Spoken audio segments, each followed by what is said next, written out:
The French Revolution will forever stand as a model of how triumph, resiliency, and well intentions can shift into just a shadow of its former self. And even though its inner darkness had effects such as the decimation of feudalism and the rise of democracy, its end results, similar to the flu, leave the subjects forever different than where they began. Similar to disease, and perhaps in a web of irony, the stages of revolutions directly correlate to the spread of the flu. There are four stages in the fever model, which accurately describe the cycle many revolutions undergo: the incubation stage, the symptomatic stage, the crisis stage, and the convalescence stage.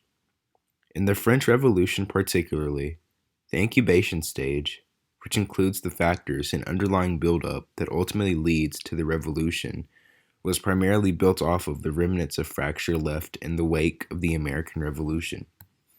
In fact, one could argue that the French Revolution would have likely not have occurred or would have been considered a rebellion if it wasn't for the successful outcome of the American Revolution.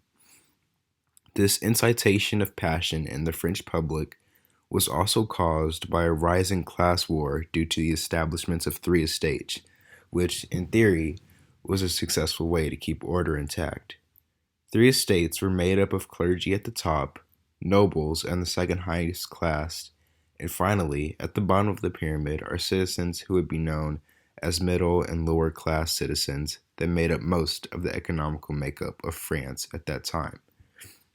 With this class system also came the rise of nepotism, as oftentimes clergy or noble members of French society were limited to a few specific families. However, in the aftermath of the American Revolution, the economic endeavors pursued by France will ultimately come to a head and dismantle a system that was once governmentally and socially accepted. Another reason for the approaching dismantling of the estates was another financial hindrance known as the Seven Years' War, in which a multitude of French colonies established in Asia were lost after Asia regained its territories back in an upset triumph against France. Under the leadership of King Louis XVI and his wife Marie Antoinette, members of the Third Estate felt encroaching oppression as oftentimes the royal family were criticized for their spending habits.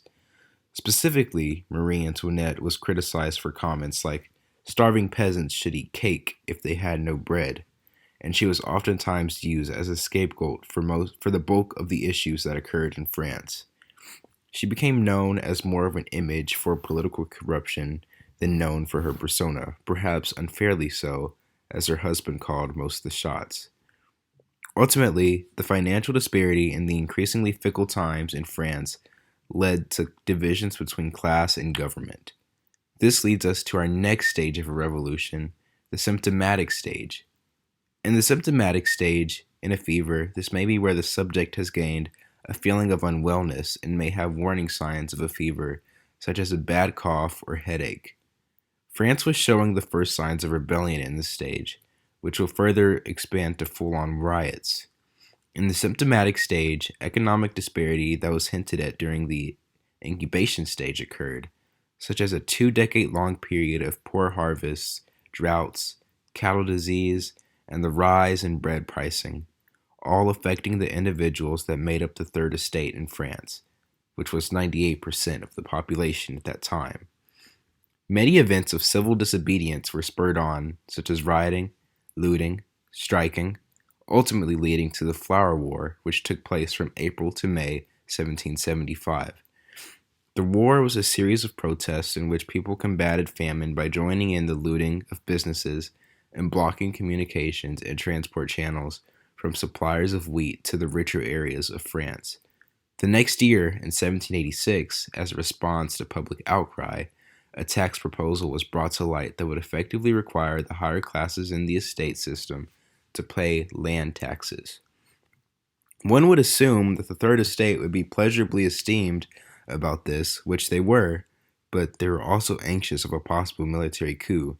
This then led to a large spread, organized riot in Bastille in which protesters burnt down the homes of tax collectors, landlords, and those who they grouped as responsible for the general inequity.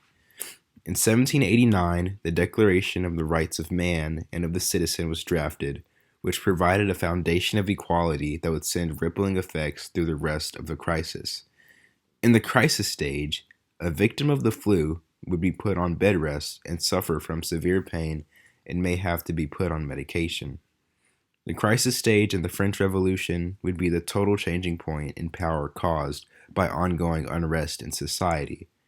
As a prelude to the forthcoming events, in 1792, the guillotine was introduced as a way of execution. Also in 1792, there is a governmental crackdown on Austria and Prussia so as to not spread revolutionary ideals throughout multiple nations.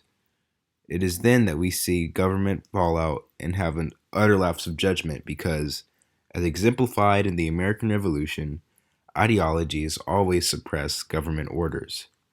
This statement, in turn, can also be applied to the aforementioned Flower War, seeing as rebellions oftentimes are directly funneled off of the structural weakness of the civilizations in which they reside.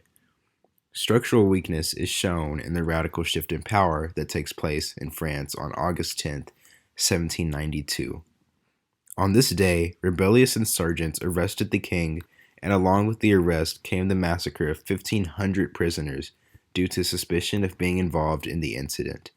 In one of the many riots, as a response to the woman who French citizens considered a tyrant, Marie Antoinette's best friend was dismembered in the middle of Paris streets, her head being paraded around like a trophy and a political statement to the regime. Further bloodshed of counter-revolutionaries led to a new rise in power, the National Convention, which would effectively dismiss the absolute monarchy while establishing the French Republic.